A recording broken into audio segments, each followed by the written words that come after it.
What's good, YouTube? Welcome back. It is the LazyDaze Channel, and we're back at it again with some more history reaction for you guys today. And we are going to be finishing off the first Crusade series in the next couple of episodes, and we should have them drop pretty soon after each other. So we are doing Kings and Generals content for you today, and it is the Siege of Jerusalem 1099. Oh my God! Okay, it's happening. Everybody stay calm. What's the procedure, everyone? I'm really looking forward to finding out what they've got in store for us today and getting this series all up to date. That way we can jump onto, I think it would be either the second or the third Crusade, something to do with, most likely, I think it's the third Crusade, to do with King Richard III, the Lionheart. Is definitely something I want to look into after I finish up this series, and that'll probably be done on my solo channel. If you just look at the bar up here, you can see my solo channel is up there as well. But we're going to be jumping straight into this. If you haven't already, head over to Kings and Generals page. The link's in the description box down below. They make amazing content. If you're enjoying my reaction, looking forward to future reactions, you know what to do. You need to like, comment, subscribe, hit that notification bell, but we are going to jump straight into this one. In our previous episode on the First Crusade, the Siege of Marat became the first obstacle that the Crusaders couldn't overcome. Raymond of Toulouse wanted to elevate himself above the rest, but by the end he lost the allure of the Holy Lance, a significant portion of his force, and the respect of his peers. The years-long campaign was now at the doorstep of Jerusalem, and those who had managed to survive this journey were changed forever. Now it is time for us to see how a divided, frustrated, and greatly diminished Frankish army would try to fulfill its oath. After the failure at Acre, the Crusaders regrouped and marched on Jerusalem, taking a vow to not distract themselves with any other side missions. The princes consulted Finally they decided to do something like that. local Christians and Muslims in order to pick the safest and fastest route towards the city, until finally agreeing with a Muslim guide supplied by the Emir of Tripoli, who led them across the coastal road. On one hand, this was the quickest road, which allowed for continuous naval supply, but it also had several narrow passes, ideal spots for an ambush, making it risky. On their first day, the Crusaders marched through one of those passes in single file, a place called Razaz Cheka, the face of God, but there was no sign of the Fatimid forces. On the 19th of May 1099, they entered Palestine by crossing the Dog River. On the next day, upon reaching Sidon, their foragers were attacked by the Muslim garrison, before being beaten back by a group of mounted knights. In fact, the local wildlife was so far the biggest threat to the outsiders, after a number of them succumbed to the venomous bites of some deadly snakes. Oh, that's so peak. During the following nights, the Crusaders banged stones together to protect themselves from the vipers. A new strategy was... That's actually fucking terrifying. Imagine like being so scared that you can't sleep and you're having to bang rocks. You wouldn't be able to sleep because of the rocks being banged as well. Oh. Was adopted, where after several days of marching, the army would stop and rest for a day. Tyre, Acre, and Caesarea also showed no signs of resistance. The cannibalistic and savage nature of the Crusaders dissuaded the enemy garrisons, while the Crusaders didn't want to repeat the misfortunes of Marat. On May 30th, the Latins sent a scouting party to inspect the last major settlement before Jerusalem, Ramleh, only to discover that it had been completely abandoned. This town had completely abandoned. They were that terrified of the Crusaders. Honestly, the first Crusade was such a fucking farce. Both strategic and spiritual importance, as it featured the Basilica of St. George, a patron who the Crusaders hoped would guide them to victory. It is here that we truly see how far Raymond had fallen, as the Crusaders elected Robert of Rouen to garrison and hold the city. The power and influence within the Crusade... Oh, I see, yeah, they didn't even, like, give it to Raymond. Holy, what a big disrespect and slap in the face. Had firmly shifted from the southern French lords to the northern. On June 6th, the resupplied army set off towards Jerusalem and encountered a group of local Christians from Bethlehem who begged them to free their city immediately. Tancred was dispatched, leading 100 knights who rode through the night and secured Christ's birthplace after the locals welcomed him with open arms. A huge mass was held at the Church of Nativity before Tancred rejoined the main host, having raised his banner on one of the most important holy sites in Christendom. Upon his return, I bet he felt like a lot of honor putting up his banner on June 7th, Jerusalem. he No. witnessed the army Bethlehem. That's better, much better. Let's go. already setting camp. Men and women who traveled thousands of kilometers now standing in front of the historic walls of Jerusalem. The Fatimids' ineptitude allowed the Crusaders to cover 300 kilometers within a month, but at the cost of having no line of communication back to Antioch. The Crusaders Crazy how much they're achieving with like such little lines of communication, little lines of suppliers. Like, it's crazy what they're able to do for such a fast of a military organization. They've achieved so much. were well aware that they had to risk everything, and now there was no way back. While many believed in the force of divine protection, the leadership understood that success could only be achieved by throwing everything they had at the walls of the holy city. There would be no protracted siege like in Antioch, not even an encirclement. There would only be death or glory. Between them and the finish line stood massive walls, 4 kilometers long, 15 I do get what they're saying though. Like, we've come here for Jerusalem, so we've got to get Jerusalem. That's it. meters high and 3 meters thick. To the east and west, the Judean hills acted as a natural barrier. The ground to the north and southwest was flatter. However, those positions were reinforced by the secondary outer wall and several dry moats. There were 5 major gates, each guarded by a pair of towers. In the northwest corner stood a stronghold called the Quadrangular Tower, while midway along the western wall stood the Tower of David itself, made up of solid stones sealed with molten lead. It took no more than 15 men to turn Sealed with molten lead. sealed with molten lead. It took no more than 15 men to turn that giant heap of rock into an impregnable fortress. Yes. The Fatimid Caliphate had just regained Jerusalem from the Seljuks the previous year, under the leadership of Vizier Al-Afdal Shahanshah, who believed the Crusaders to be no more than Byzantine mercenaries who were easy to control. As for the garrison in Jerusalem, it was commanded by the Fatimid governor of Palestine, Iftikhar ad-Dawla. We don't know the exact number of troops, but it is said that the governor had a sizable contingent of footmen and archers, reinforced by 400 fresh Egyptian cavalrymen. He expelled most of the Christians living in the city and poisoned all the nearby wells, while filling all of the cisterns in the city. So, poisoning the wells, fair enough, and I understand why you would evacuate all the. You don't want people to sort of cause issues with inside the walls. What the circumstances were dire, but the Crusader resolve had never been stronger.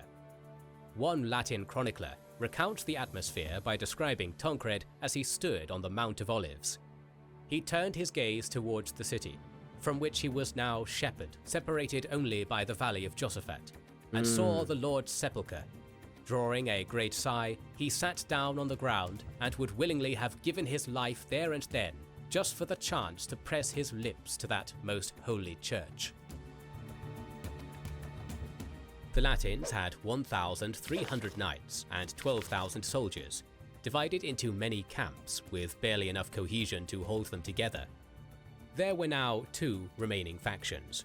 The larger one, led by Godfrey of Bouillon, Robert of Flanders, and Tancred, moved to besiege the city from the north, between the Quadrangular Tower and St. Stephen's Gate, while Raymond of Toulouse and the southern French set up camp before the Tower of David, before relocating in front of the Zion Gate. Godfrey was now the definitive leader of the Crusade, and was even granted a holy artifact by one of his clerics to solidify that position, a golden cross bearing the image of Christ, which served as a standard, boosting the morale of his men. This new aura of adoration attracted Robert of Normandy, who switched sides and took his men out of the Provençal camp and marched up north. Raymond even saw some of his own Provençal bannermen abandon him. Emotional damage! Oh my god. Oh my god. He's not having a good time anymore. Apart from not knowing if and when the Fatimids would send a relief force, the Latins struggled with the lack of woodlands around Jerusalem, which were needed to build siege weapons. But then one day, as Tancred made his way into a cave to relieve himself during a bout of dysentery, he found a small stack of wood hidden inside. Once a few scaling ladders were constructed, the Crusaders launched their first assault on June 13th. The climb up the wall was extremely difficult, and a great skirmish ensued. On top of the battlements, some defenders used two-handed swords, using brute force to cut down the attackers, severing limbs and sending bodies flying down. Both sides.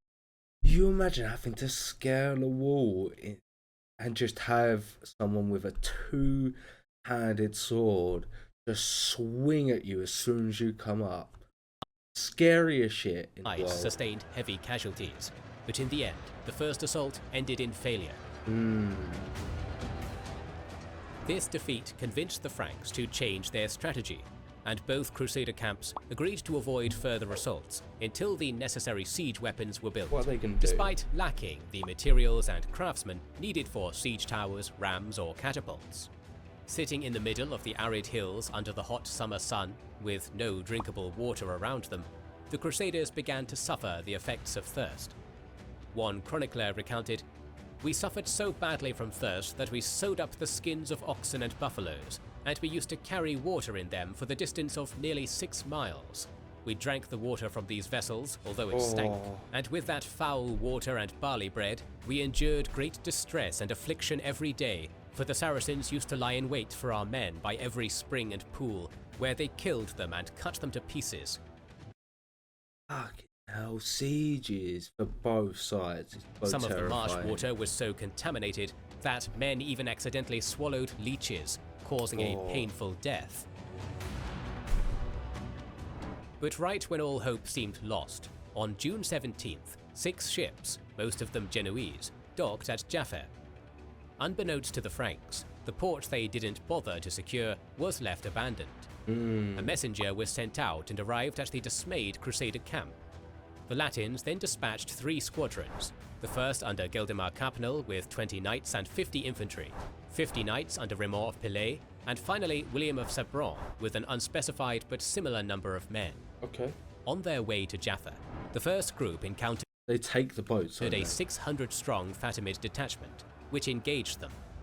Just when the Crusaders were about to flee, the second group under Pillet arrived and pushed the Fatimids back. The battered Crusaders arrived at Jaffa and feasted with the sailors, who welcomed them with bread, wine, and fish. The celebration lasted all through the night, with no sentries posted, and as a result, the Latins woke up and saw a large Fatimid fleet surrounding the 6 western vessels. The port was overrun before everyone made their escape. Still, the majority made their way back to Jerusalem, carrying supplies and siege materials. In the following days, some of the Christians expelled from the city met up with the princes and advised them on where to find wood. The leadership sent out squads who cut it down and transported it back on camels, starting the construction of several siege engines. The construction itself led to yet another confrontation after one of the key engineers defected from the Provençal to the northern camp. Morale was so low that Raymond had to pay his own men extra wages just so they would stay, but tensions only rose. One of the main arguments that followed the Crusaders since Antioch was who was going to be the Lord of Jerusalem. The princes disagreed on who to crown as king, while the priests argued that it would be sinful to raise a king over God's patrimony, suggesting that the city should be governed by the church and protected by a holy order. Chronicler and Crusader Raymond of Aguilera described this situation as such. "We now called a meeting because of the general quarrels among the leaders, and specifically because Tancred had seized Bethlehem. There he had flown his banner over the church of the Lord's Nativity, as if over a temporal possession, The assembly also posed the question of the election of one of the princes as a guardian of Jerusalem in case God gave it to us. Okay. In between devotion and desperation, the hard work continued, as the Crusaders built two of the finest siege towers of the time. Each one was 3 stories tall, with wheeled platforms designed to push up against a wall, protecting its passengers from projectiles. The towers were covered by interwoven branches and animal hides. Godfrey's tower was even designed in a way that it could be disassembled in parts and repositioned on another section of the wall if needed. Additionally, the Crusaders built a huge ram with an ironclad head, several catapults, numerous scaling ladders, and a few protective screens. Meanwhile, Remor ordered his soldiers to fill the moat in front of the Zion Gate with rocks, a process which took 3 days and nights. On the other side of the walls, the Fatimids maneuvered their own catapults to the sections of the walls the Crusaders intended to hit, and began to bombard them. The barrage slowed down the Frankish progress, so in order to intimidate the defenders, a noble Muslim captive was beheaded in full view of the Tower of David. Oh no. The Crusaders also caught a spy relaying messages in and out of the city. After questioning, the man was catapulted to his death as he crashed on top of the stones piled in the moat. Sorry, but into the moat. The stoned moat that they built. Fucking savage. Absolutely savage. Psychological warfare by fixing crosses on the battlements, which they then spat and urinated on. A rumor began to spread that this was an indication that the Muslims were desecrating the Holy Sepulchre. In early July, one of the clergymen Yeah, that's going to piss them off. That's going to press the Crusaders off. reported yet another vision of Bishop Adhemar, who allegedly instructed the Crusaders to lead a religious procession around the city walls with bare feet. As the huge mass of people passed along the walls blowing trumpets, they were bombarded by the garrison, which resulted in many men, especially priests, being pierced by arrow fire. Desperate yet full of bloodlust and determination, the Crusaders readied themselves for another assault. Holy shit. On July 14th, as daylight broke across a reddened sky, a horn cried out through the camp, announcing the beginning of the attack. To the dismay of the Muslim garrison, Godfrey managed to fool them by building his tower in different locations for the past 3 weeks, staring directly at the quadrangular tower. During the night before the assault, he had it reassembled and moved to St. Stephen's Gate. I remember this from one of the other versions we covered. I can't believe he moved the siege tower. It's so joke. Which was one of Over the one greatest night. technological achievements of the Yeah. era.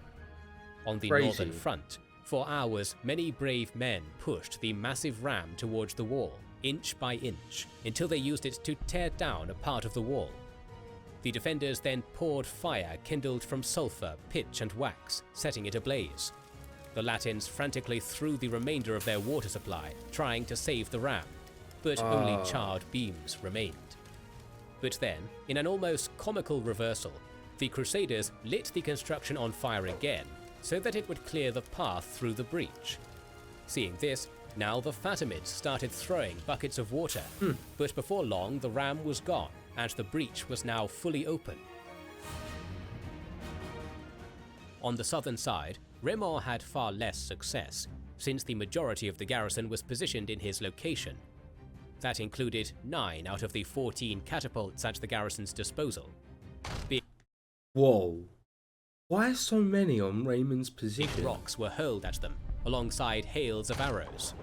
As the siege engine came closer to the walls, flaming pieces of wood were also added to the barrage, after being wrapped in pitch, wax, and rags. Many of the projectiles had nails attached to them, so they would stick in whatever they struck. The fortifications, ditches, and defenders proved to be an unassailable obstacle, and the tower had to eventually pull back. By the end of the first day, the news was mixed, but one thing became clear: their enemies had just as much determination as the Crusaders did. On the morning of the 15th of July, the onslaught continued.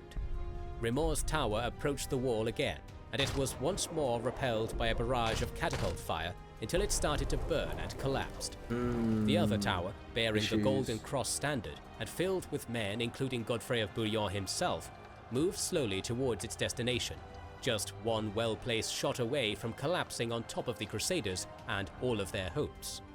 The garrison fired upon them with slings and hurled flaming projectiles dipped in oil and grease, setting some of the men and portions of the tower on fire. Indeed, Godfrey nearly met his death when a stone was hurled and instantly killed the soldier standing next to him. The Duke then grabbed his crossbow and fired back at the crew manning the catapult. The tower managed to prevail thanks to how well it was built, since most of the fire was repelled by the animal hides, allowing it to make its way to the wall. Once they got close and had the height advantage, the Crusaders started returning fire, clearing the wall of enemy archers. They were no more than a meter away when the Fatimids used their secret weapon, reserved only for the direst of circumstances. Okay, what is it? Fire. Several flaming projectiles were hurled at the tower, producing flames that could not be put out by water. But when the commander of the garrison expelled his Christian citizens, he also gave the Crusaders the antidote. Prior to the battle, the princes were given a crucial piece of advice. Greek fire could be neutralized by vinegar, so they made sure to fill many wineskins with the liquid, which... No way. What good information to get. That's crazy. Holy shit. was now poured over the Fatimid secret weapon. Either due to a combustible substance being mishandled, or due to Crusader fire, a nearby guard tower was lit ablaze and produced so much smoke that no defender could stand near it. In this crucial moment, Godfrey ordered his men to prepare and cut loose one of the skins that held the tower together, unleashing a makeshift bridge. The Crusaders were on the walls of Jerusalem at midday. Rudolf of Tournai and his brother Engelbert were the first men to set foot in the Holy City, rushing forward and establishing a foothold. Shields were raised, and in the commotion, a squad of men underneath brought a scaling ladder and attached it to the same section of the wall. At that point, the Muslim garrison panicked and lost all cohesion, every man fleeing for their life. The Crusader reputation preceded them, and all it took was a single breach for the entire city to fall. News spread to the They just panicked and ran. southern front, where Muslim defenders abandoned their posts, some even jumping from the walls to their death, and Remor pressed the advantage as he entered the city. Imagine causing that much fear that you'd just rather like kill yourself than deal with the consequence. Holy shit. City. The First Crusade had achieved its goal, but instead of celebration, what they proceeded to do was unspeakable. This was the greatest victory in the history of the Crusades, and it culminated in one of the most atrocious acts committed in the medieval era. Eyewitness Raymond of Aguilé reported, "With the fall of Jerusalem and its towers, one could see marvelous works. Some of the pagans were mercifully beheaded, others pierced by arrows plunged from towers, and yet others, tortured for a long time, were burned to death in searing flames. Piles of heads, hands and feet lay in the houses and streets, and men and knights were running to and fro over corpses." Many Muslims fled to the Temple Mount, while crusaders like Tancred and Gaston of Bim gave a group of men stranded on the roof of the Temple of Solomon their banners for protection. But once discovered by other crusaders, none were spared. Wow. To quote Raymond, "After a It's an absolute fucking slaughter. very great and cruel slaughter of the Saracens, of whom 10,000 fell in that same place, they put to the sword great numbers of Gentiles who were running about the quarters of the city, fleeing in all directions on account of their fear of death. They were stabbing women who had fled into palaces and dwellings, seizing infants by the soles of their feet from their mothers' laps or their cradles, and dashing them against the walls and breaking their necks. They were slaughtering Fucking hell, they weren't even doing it like mainly. That's disgusting. some with weapons or striking them down with stones. They were sparing absolutely no Gentile of any place or kind. The only Muslim inhabitants who survived seemed to be the garrison commander and the elite cavalry, who locked themselves in the Tower of David and later negotiated terms with Remor. As for the spoils, the chaos and emotions gave way to a systematically brutal approach. After this great massacre, they entered some of the homes of the citizens, seizing whatever they found in them. It was done systematically, so that whoever had entered the home first, whether he was rich or poor, was not to be harmed by anyone else in any way. He was to have and to hold the house or palace and whatever he had found in it entirely as his own. Since they mutually agreed to observe this rule, many poor men became rich. Okay, shit. Tancred personally entered the Temple of Solomon and left with all the gold and precious stones he could carry. Once again, after discovering that many inhabitants had swallowed coins before their demise, many began to disembowel the thousands of bodies on the streets, creating a revolting stench. Fucking hell. Wow. That is brutal. With their hands still laden with gold and covered in blood, the Latins rejoiced at the sight of the Holy Sepulchre, singing songs and thanking their Lord for his protection. This is the point where most narratives retold their adventures, and even the most biased takes couldn't ignore the severity of the crimes committed in the aftermath of the victory. On the next day, a few remaining Muslims were tasked with dragging the dismembered corpses out of the city, while Commander Iftikhar ad-Dawla surrendered the tower and was safely passed towards the nearest Fatimid stronghold, the southern port of Ascalon, the site of the last battle of the First Crusade. Shit, we have another one. Our documentary on the siege of Ascalon will be released in the coming weeks, so make sure to subscribe and press the bell button to see it. Please consider liking, commenting and sharing, it helps us immensely. Our videos would be impossible to produce without our kind patrons, and you know I am definitely subscribed now. I have that notification bell on. I really enjoy their music, their content. They make amazing content, always enjoyable reaction. I am so shocked with how savage that the Crusaders was towards the end of that. Absolutely in shock. Can't believe it. Wow. If you're looking forward to this reaction and my next reaction to the next episode, you know what to do. You need to like, comment, subscribe, hit that notification bell, and we will catch you in the next video.